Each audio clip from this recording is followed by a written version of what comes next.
Story सूरज के साथ अजब गजब स्टोरी चैनल पर। गिरधर और संजय दो दोस्त देर रात को मूवी देखकर लौट रहे थे।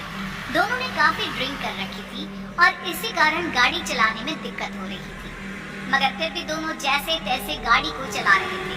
तभी अचानक एक स्पीड ब्रेकर पर उनसे गाड़ी संभली नहीं और गाड़ी एक पेड़ से टकरा गई। गिरधर को तो कुछ नहीं हुआ, मगर ड्राइविंग सीट पर बैठे संजय को काफी चोट आई। इस एक्सीडेंट के कारण गिरधर का शराब का नशा उतर गया। वो मदद के लिए लोगों को ढूंढने लगा, मगर कोई नजर नहीं आया। उसने जैसे तैसे गिरधर को कार से बाहर निकाला और हॉस्पिटल की तलाश करने लगा। कुछ दूर उसे कंधे पर रखकर चला ही था कि उसे एक हॉस्पिटल नजर आया। बाहर से हॉस्पिटल कुछ पुराना सा लग रहा था, मगर अभी इमरजेंसी थी, इसलिए संजय ने गिरधर को वहीं ले जाना ठीक समझा। गिरधर, तुम्हें कुछ नहीं होगा। देखो देखो, हम लोग अभी हॉस्पिटल पहुंच जाएंगे। हैं? देखो देखो, सामने ही हॉस्पिटल है। हॉस्पिटल का अंदर का नजारा देखकर उन दोनों को बहुत हैरानी हुई, क्योंकि हॉस्पिटल बाहर से जितना पुराना लग रहा था, अंदर से उतना ही व्यवस्थित और सुसज्जित था। लग ही नहीं रहा था कि ये कोई पुराना हॉस्पिटल है। एक टेबल पर गिरधर को बिठाकर संजय डॉक्टर की तलाश करता है, मगर डॉक्टर उसे कहीं भी नजर नहीं आता। सब जगह पेशेंट ही घूम रहे थे। पेशेंट भी मामूली पेशेंट नहीं, किसी के हाथ पर ड्रिप चढ़ रही थी तो कोई अपने शरीर पर खुद ही खून रोकने के लिए स्टिच लगा रहा था। अरे कैसा अजीब हॉस्पिटल है। यहाँ इतने सारे पेशेंट हैं, मगर डॉक्टर नजर क्यों नहीं आ रहे हैं?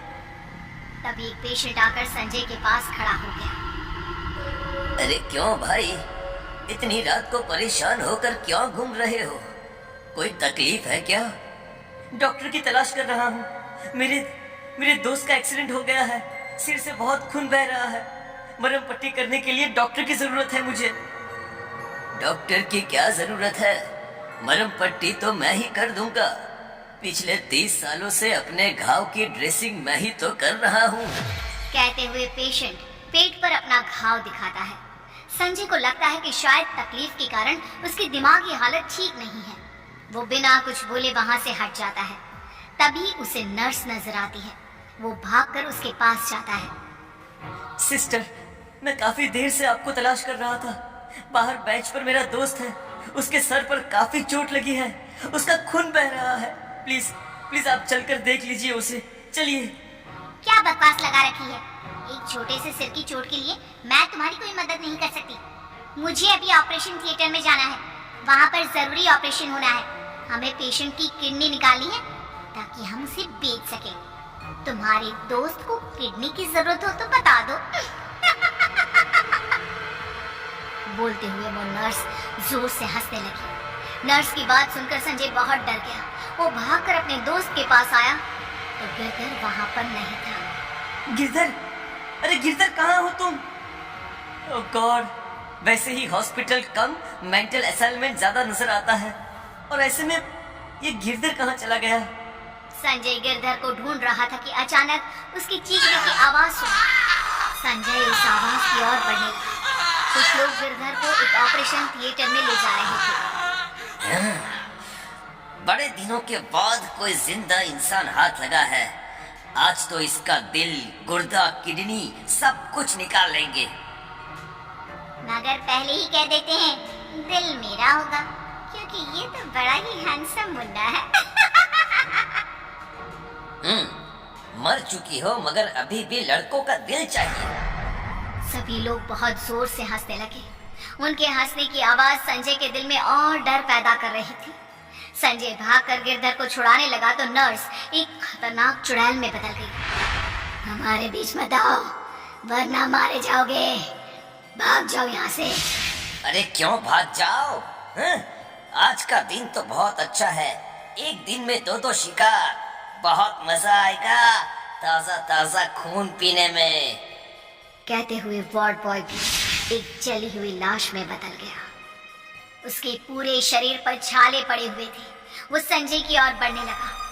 हॉस्पिटल गिरधर और संजय दोनों की चीख से गूंज उठा। अगली सुबह उस रोड पर से निकलने वाले एक शख्स ने हॉस्पिटल के बाहर 2 इंसानों की लाश देखी तो उसने तुरंत पुलिस थाने में खबर करी।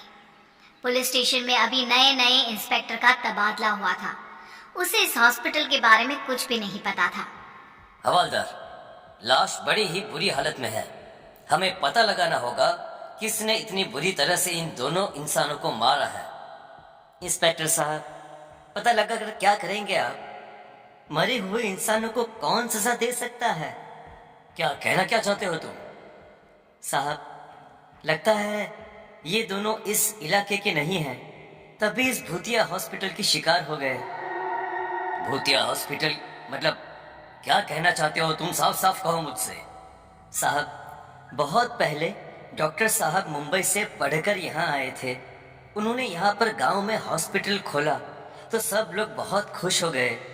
चलो, गांव की कुछ उन्नति तो हुई, मगर डॉक्टर साहब के मन में गांव की उन्नति से ज्यादा खुद की उन्नति का विचार था। वे गांव के भोले भाले लोगों को इलाज के नाम पर ठगने लगे थे। इलाज के नाम पर ठगने लगे थे मतलब क्या? मतलब ये साहब कि गांव के लोग इलाज कराने जाते थे और बीमार होकर आते थे। डॉक्टर साहब मानव अंग की तस्करी करते थे। गांव के लोगों को गलत बीमारी की जानकारी देकर ऑपरेशन के लिए उन्हें मजबूर करते थे और उनके अंग निकाल लेते थे।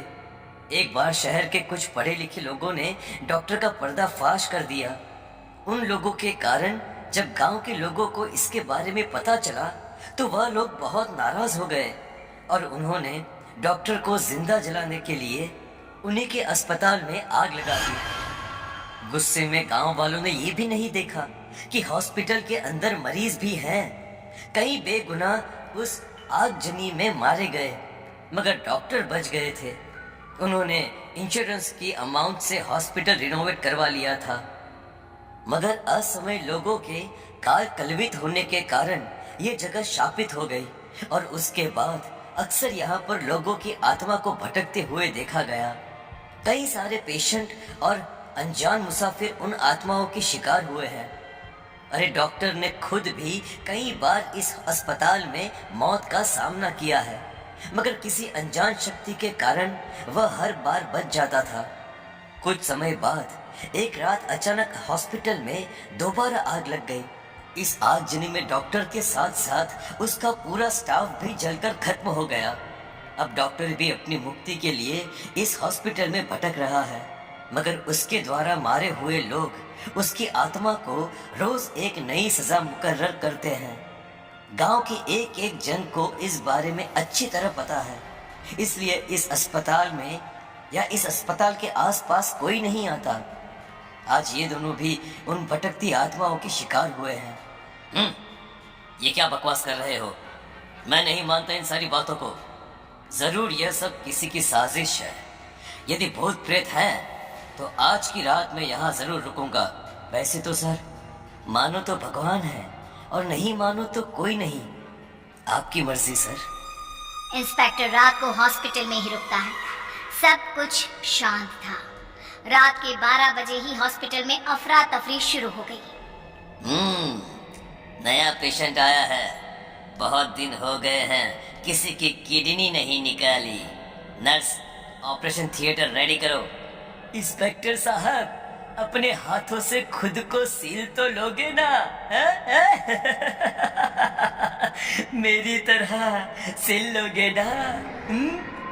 प्लीज प्लीज मुझे जाने दो मुझे।